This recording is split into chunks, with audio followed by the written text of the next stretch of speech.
1. Bacalah kutipan berikut kemudian pilihlah jawaban yang tepat. Alasan yang pertama, kita pasti sudah mengetahui jika lulusan SMK lebih mudah dan lebih siap untuk bekerja jika dibandingkan dengan lulusan SMA. Karena di SMK siswa tidak hanya diajari teoretik yang mendalam sesuai jurusannya saja, melainkan di sana siswa juga dibekali dengan kemampuan praktik yang sangat menambah pengalaman dan memberikan gambaran nyata tentang dunia kerja. Sebagaimana yang sering kita dengar atau lihat, siswa SMK sering melaksanakan PKL, praktik kerja lapangan, atau yang biasa disebut dengan istilah magang. Saya sepakat dengan hal ini karena pada SMA, siswa lebih banyak belajar teori secara mendalam, sehingga lulusan SMA harus berkuliah dulu jika ingin mendapatkan pekerjaan. Kutipan tersebut merupakan bagian teks tanggapan, A. Evaluasi, B. Deskripsi, C. Penegasan ulang, D. Kesimpulan.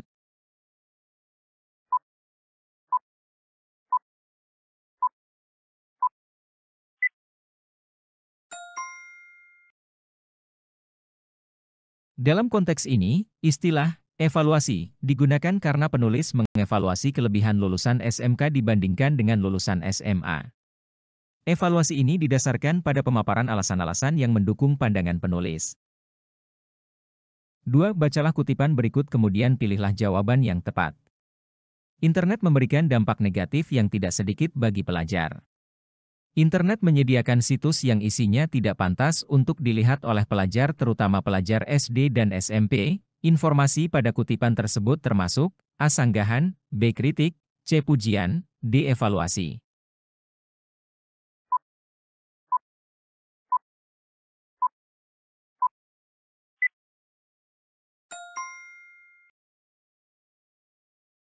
Kutipan tersebut mengandung kritik terhadap dampak negatif dari penggunaan internet, khususnya bagi pelajar SD dan SMP. Penulis menyatakan bahwa internet menyediakan situs yang tidak pantas untuk dilihat oleh pelajar, menyoroti aspek negatif dari akses internet pada kelompok usia tersebut. Dengan demikian, kutipan ini mencerminkan pandangan kritis terhadap dampak negatif internet pada pelajar. 3. Bacalah kutipan berikut kemudian pilihlah jawaban yang tepat.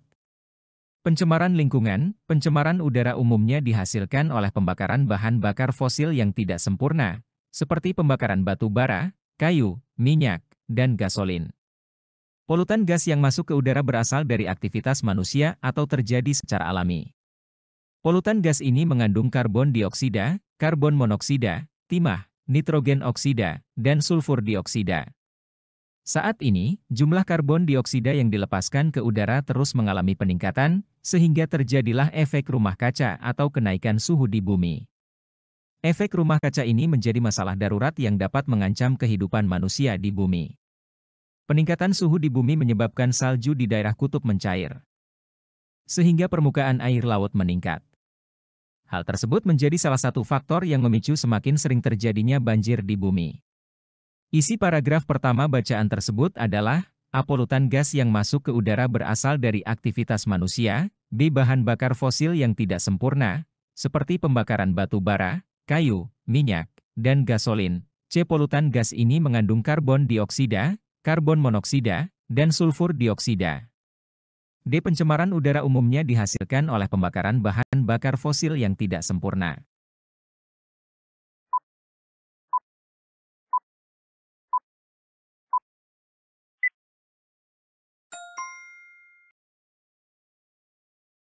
Isi paragraf pertama dalam bacaan tersebut menjelaskan tentang sumber pencemaran udara, khususnya yang disebabkan oleh pembakaran bahan bakar fosil yang tidak sempurna.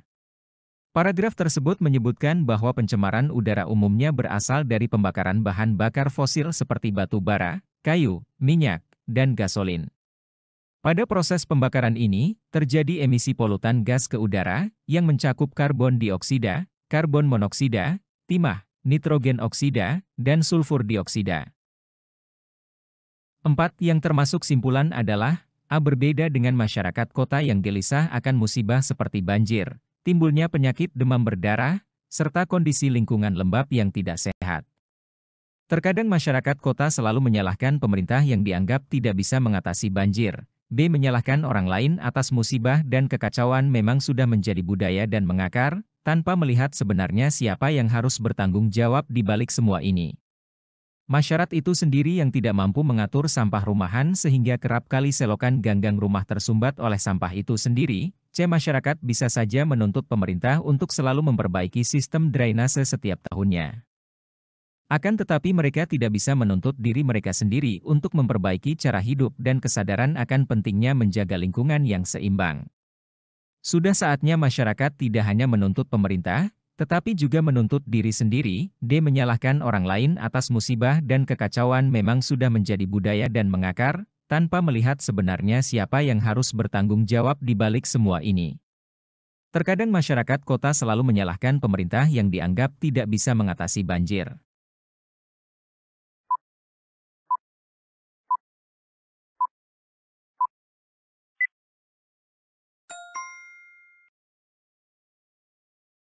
Simpulan adalah rangkuman atau penarikan kesimpulan dari berbagai poin atau argumen yang dijelaskan sebelumnya dalam teks. Dalam kasus ini, simpulan tersebut menyatakan bahwa masyarakat perlu tidak hanya menuntut pemerintah, tetapi juga menuntut diri sendiri dalam menjaga lingkungan.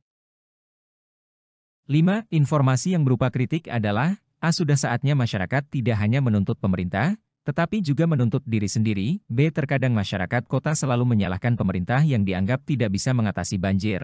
C. Menyalahkan orang lain atas musibah dan kekacauan memang sudah menjadi budaya dan mengakar. D. Ketika musim penghujan tiba, masyarakat desa mungkin akan bahagia menyambut musim menanam padi.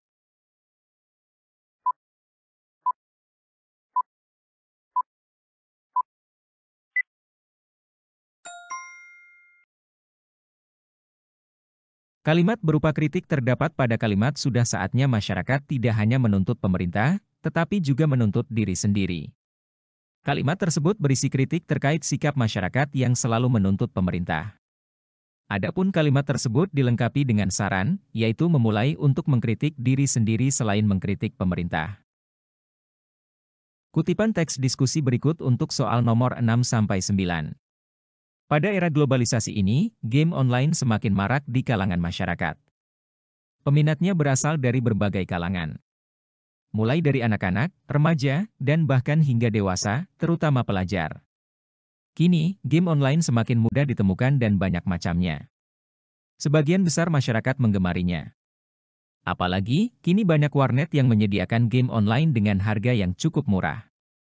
Membuat peminat game online terus meningkat hingga sekarang. Sebagian besar masyarakat menganggap bahwa game online memberikan dampak negatif bagi para pemainnya. Namun, ada juga yang menganggap bahwa bermain game online akan berdampak positif. Game online merupakan suatu aktivitas untuk refreshing. Dengan game online, anak yang baru pulang dari sekolah dapat menghilangkan rasa jenuh setelah berjam-jam memikirkan pelajaran. Mereka bisa melepaskan kelelahan sambil bermain game online yang digemarinya. Selain itu, bermain game online dapat meningkatkan kreativitas sang anak. 6. Paragraf pertama kutipan teks tersebut disebut bagian A. Isu masalah, B. Argumen, C. Isi, D. Simpulan.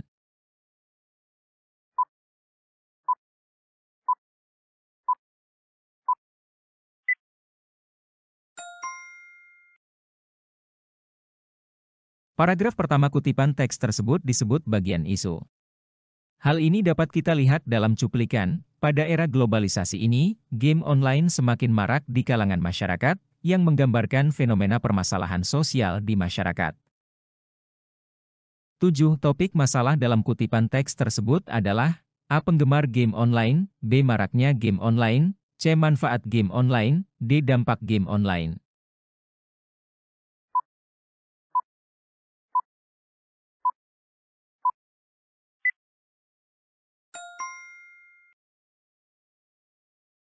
Topik masalah dalam kutipan teks tersebut adalah maraknya game online. Paragraf tersebut membahas fenomena maraknya game online di kalangan masyarakat pada era globalisasi. Penulis menyampaikan bahwa peminat game online berasal dari berbagai kalangan, mulai dari anak-anak, remaja, hingga dewasa, terutama pelajar. 8. Makna kata kreativitas pada paragraf kedua adalah A. Ketangkasan, B. Kecerdasan, C. Daya cipta, D. Akal manusia.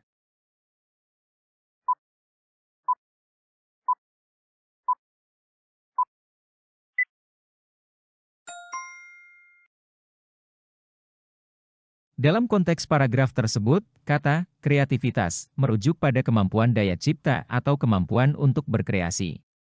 Paragraf menyatakan bahwa bermain game online dapat meningkatkan kreativitas anak, yang berarti dapat merangsang daya cipta atau kemampuan berkreasi mereka. 9. Pernyataan yang sesuai dengan isi paragraf kedua adalah A. Bisnis game online sangat menguntungkan masyarakat. B. Game online meningkatkan kreativitas anak. C. Game online membuat anak menjadi pemalas. D. Game online merupakan dampak globalisasi.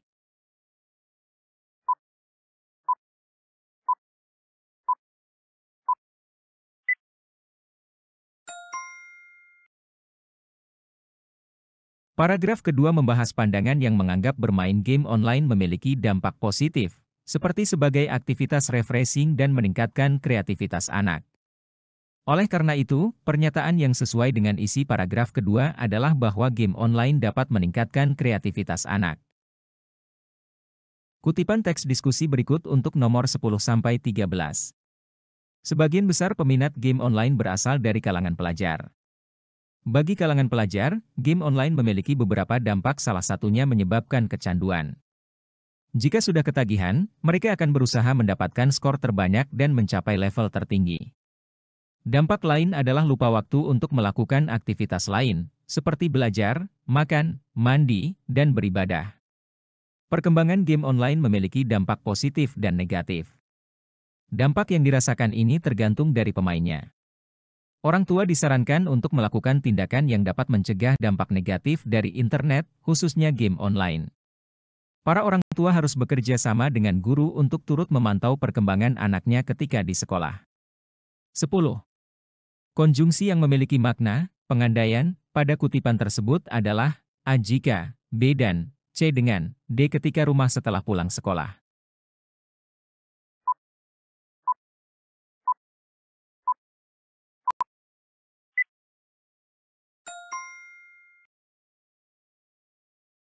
Konjungsi, jika, digunakan untuk menyatakan pengandaian atau kondisi yang mungkin terjadi.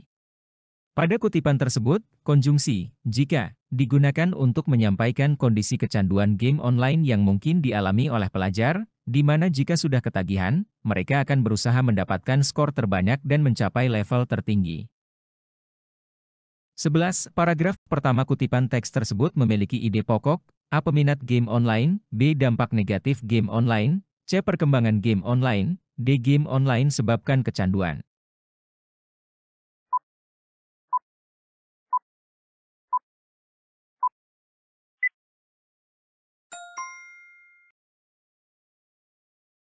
Paragraf pertama membahas peminat game online, terutama kalangan pelajar, dan menyoroti salah satu dampak negatifnya, yaitu kecanduan. 12. Isi paragraf kedua pada kutipan teks diskusi tersebut disebut bagian A. Isu masalah, B. Argumen mendukung, C. Argumen menentang, D. Simpulan.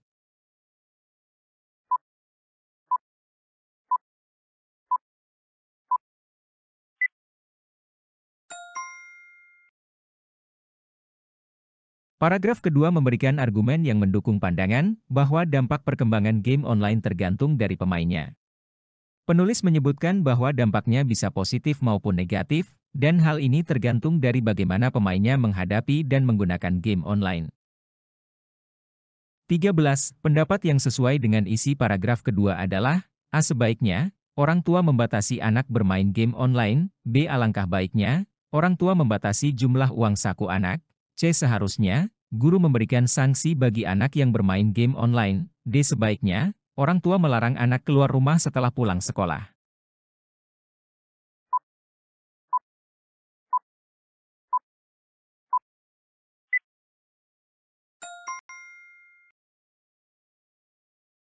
Pada paragraf kedua, penulis menyampaikan bahwa perkembangan game online memiliki dampak positif dan negatif, dan orang tua disarankan untuk melakukan tindakan yang dapat mencegah dampak negatif dari internet, khususnya game online. Oleh karena itu, pendapat yang sesuai dengan isi paragraf kedua adalah bahwa orang tua sebaiknya membatasi anak bermain game online. Teks diskusi berikut untuk nomor 14-17. Pencabutan subsidi BBM memang dari mula diluncurkan oleh pemerintah mengundang pro dan kontra. Ada masyarakat yang sepakat dengan pencabutan subsidi tersebut. Ada pula yang menolaknya dengan pertimbangan lain yang juga logis. Baru-baru ini subsidi BBM mulai dicabut, dikurangi, sedikit demi sedikit. Pemerintah mengalihkan subsidi tersebut untuk kebutuhan masyarakat, seperti menjalankan jaminan kesehatan, bidang pertanian, pendidikan, dan pembangunan infrastruktur secara merata ke semua daerah. Kebijakan ini tentu membawa dampak positif bagi masyarakat di daerah tertentu. Pasca pencabutan subsidi BBM khususnya solar, para pengusaha langsung meradang. Tidak sedikit mereka memberikan penolakan dengan mempresurai pemerintah. Jika subsidi benar-benar dicabut akan berdampak pada pemutusan hubungan kerja, PHK, secara massal. Tentu saja ancaman ini membuat pemerintah menjadi bingung dan mencari solusi tepat untuk mengatasi masalah tersebut. Pemerintah tidak akan gegabah memberikan subsidi BBM. Pemberian subsidi BBM saat ini sangat dirasakan oleh kalangan menengah ke atas. Subsidi kurang menyentuh persoalan rakyat bawah. 14. Bagian argumen menentang ditunjukkan oleh paragraf A ke-1, B ke-2, C ke-3, D ke-4.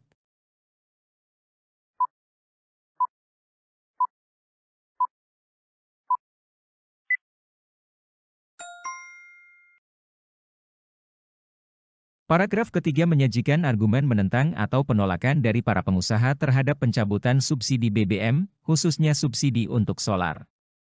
Mereka meradang dan memberikan penolakan dengan ancaman pemutusan hubungan kerja secara massal. 15. Bagian isu masalah membahas A. Pro dan kontra pencabutan subsidi BBM, B. Manfaat subsidi BBM bagi masyarakat, C. Alasan pencabutan subsidi BBM, D. Cara terbaik mengurangi subsidi.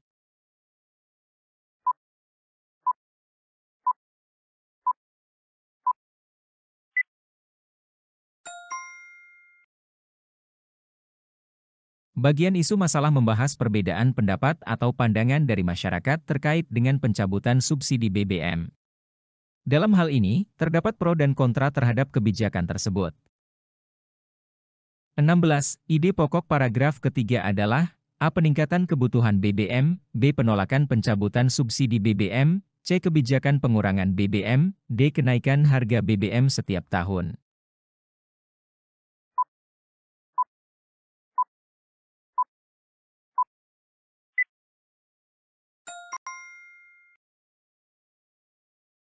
Paragraf ketiga membahas reaksi atau penolakan dari para pengusaha terhadap pencabutan subsidi BBM, khususnya subsidi untuk solar. Mereka meradang dan memberikan penolakan dengan mengancam pemutusan hubungan kerja secara massal. 17. Pernyataan yang sesuai dengan bagian simpulan adalah A. Kebingungan pemerintah menentukan solusi tepat untuk subsidi BBM, B. Pengurangan subsidi BBM akan dimanfaatkan untuk bidang kesehatan, C. Pemerintah belum memutuskan kebijakan pengurangan subsidi, D. Kebijakan pengurangan subsidi BBM harus menguntungkan rakyat kecil.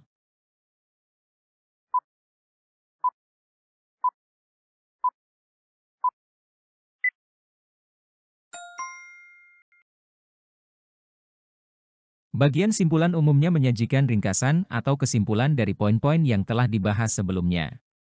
Pada bagian simpulan ini, dapat disimpulkan bahwa kebijakan pengurangan subsidi BBM seharusnya menguntungkan rakyat kecil. Pilihan D mencerminkan kesimpulan tersebut. Teks diskusi berikut untuk soal nomor 18-21. Makanan yang disiapkan dan disajikan dengan cepat dikenal sebagai makanan cepat saji. Makanan cepat saji biasa dikonsumsi oleh individu yang sibuk dengan aktivitasnya. Sebaliknya, mereka yang menentang makanan cepat saji menyoroti dampak buruk bagi kesehatan. Keuntungan dari makanan cepat saji adalah menghemat waktu. Bagi orang yang sibuk dengan urusan pekerjaan, makanan cepat saji adalah pilihan yang tepat. Mereka berpikir bahwa memasak makanan sendiri memerlukan waktu yang lama. Mereka lebih menyukai makanan cepat saji daripada memasak makanan di dapur dengan waktu yang lama. Selain waktu, makanan cepat saji dianggap lebih murah daripada biaya yang harus dikeluarkan ketika seseorang memasak makanan sendiri. Makanan cepat saji tidak lebih sehat daripada makanan rumahan. Pada umumnya makanan cepat saji memiliki kandungan kedelai, gula, lemak, minyak, daging goreng, garam, keju, mayones, dan kalori yang lebih tinggi dari makanan masakan sendiri. Kandungan tersebut memberikan efek samping bagi kesehatan seseorang. Selain itu, tingkat kandungan sayuran dan buah-buahan dalam makanan cepat saji biasanya hadir dalam jumlah yang sangat kecil. Mengingat gaya hidup saat ini, seseorang yang memiliki aktivitas tinggi harus berpikir ulang jika mengonsumsi makanan cepat saji. Jika kebiasaan tersebut dibiarkan, efeknya akan terakumulasi dalam tubuh. Akibatnya dapat menimbulkan penyakit, seperti jantung dan penyakit terkait lain. Terapkan pola hidup sehat dengan mengonsumsi makanan rumahan sejak sekarang. Kurangi konsumsi makanan cepat saji sebagai pengaruh gaya hidup yang tidak sehat. 18.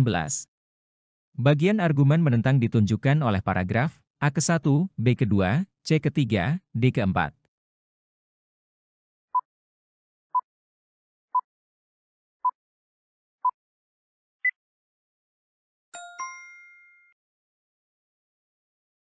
Bagian argumen menentang ditunjukkan oleh paragraf ketiga dalam teks diskusi.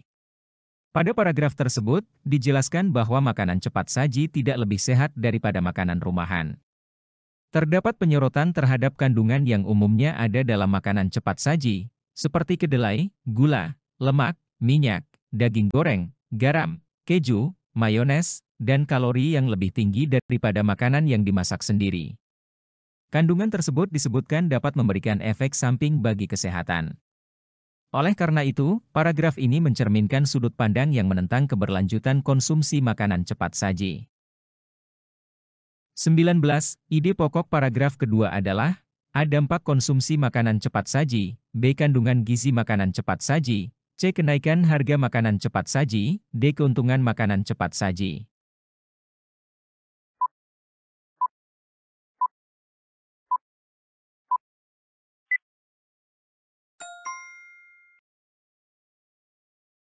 Paragraf kedua pada teks diskusi membahas tentang keuntungan dari makanan cepat saji. Dalam paragraf tersebut, dijelaskan bahwa salah satu keuntungan utama dari makanan cepat saji adalah kemampuannya untuk menghemat waktu. 20 masalah pokok yang terkandung dalam paragraf ketiga adalah A. Makanan cepat saji tidak lebih sehat dari makanan rumahan, B. Kandungan zat makanan cepat saji lebih tinggi dari makanan rumahan, C. Pengaruh kandungan zat makanan pada makanan cepat saji, D. Rendahnya kandungan sayuran dan buah pada makanan cepat saji.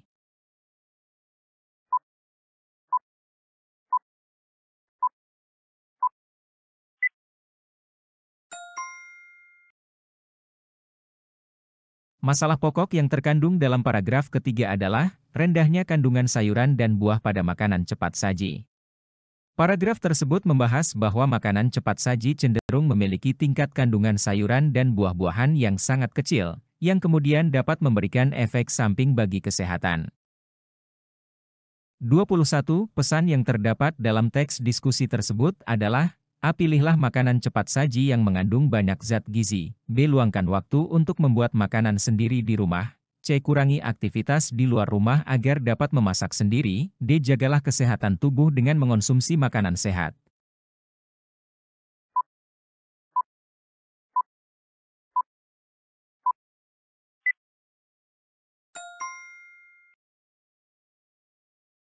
Pesan, luangkan waktu untuk membuat makanan sendiri di rumah. Dalam teks diskusi tersebut mengandung ide bahwa, meskipun makanan cepat saji dianggap praktis dan cepat, sebaiknya seseorang mengalokasikan waktu untuk memasak makanan sendiri di rumah. Pesan ini mencerminkan pentingnya memilih dan mengonsumsi makanan yang lebih sehat dan alami daripada bergantung pada makanan cepat saji yang mungkin memiliki dampak buruk bagi kesehatan. Kutipan teks diskusi berikut untuk soal nomor 22-25. Banyak orang merasa tidak perlu membayar pajak kepada negara. Mereka berpikir negaralah yang harus menyejahterakan rakyatnya. Mereka adalah sekelompok masyarakat kontra prestasi pajak, menolak membayar pajak dengan melakukan demonstrasi. Padahal, mereka justru sebetulnya kelompok penikmat pajak. Yang patut disayangkan, ada juga anggota masyarakat yang merusak fasilitas umum yang dibiayai pajak. Ini seperti merusak barang yang dibeli dengan keringat pajak sendiri. Kelompok kontraprestasi lainnya adalah yang kecewa karena anggaran negara yang dibiayai pajak itu dikorupsi. Mereka berpikir tidak ada alasan untuk bayar pajak. Mereka akan kecewa jika uang pajak dikorupsi oleh pihak yang memanfaatkan peluang dan jabatannya. 22. Kutipan teks diskusi tersebut merupakan bagian A. Pendahuluan isu, B. Argumen mendukung, C. Argumen menentang, D. Simpulan.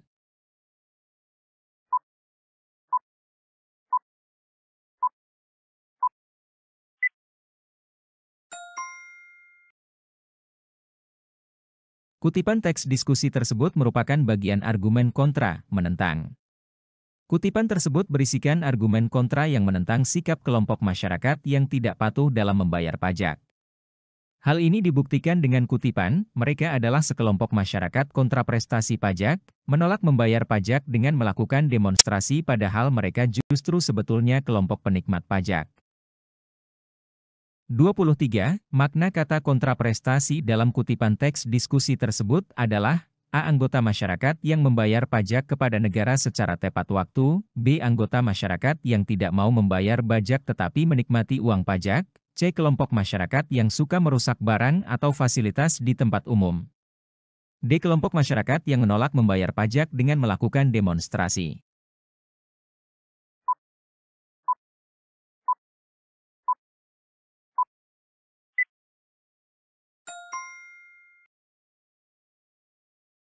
Dalam teks tersebut, kontraprestasi pajak merujuk kepada kelompok masyarakat yang menolak membayar pajak, namun sebenarnya menikmati atau mengambil manfaat dari uang pajak tersebut. Ini menunjukkan ironi, di mana mereka menentang kewajiban membayar pajak namun sebenarnya menjadi penerima manfaat dari dana pajak tersebut. 24. Informasi pokok pada paragraf pertama adalah A. Banyak orang yang tidak mau membayar pajak, B. Negara harus melakukan penertiban bayar pajak, C. Kenaikan pajak menyiksa rakyat kecil dan menengah, D. Kenaikan pajak sebabkan kenaikan harga pangan.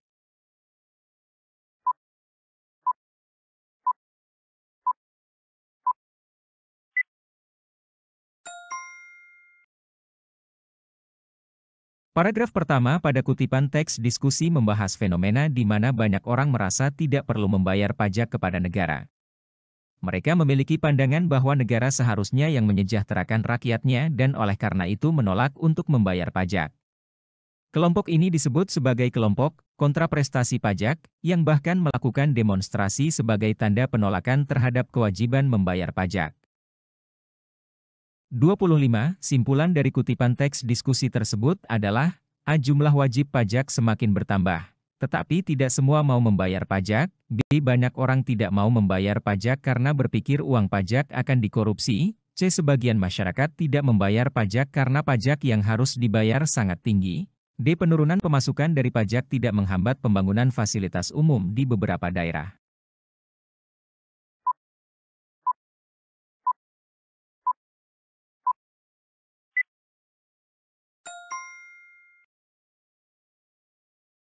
Simpulan dari teks tersebut adalah bahwa sebagian masyarakat tidak mau membayar pajak karena mereka merasa kecewa bahwa uang pajak dapat dikorupsi oleh pihak yang memanfaatkan peluang dan jabatannya.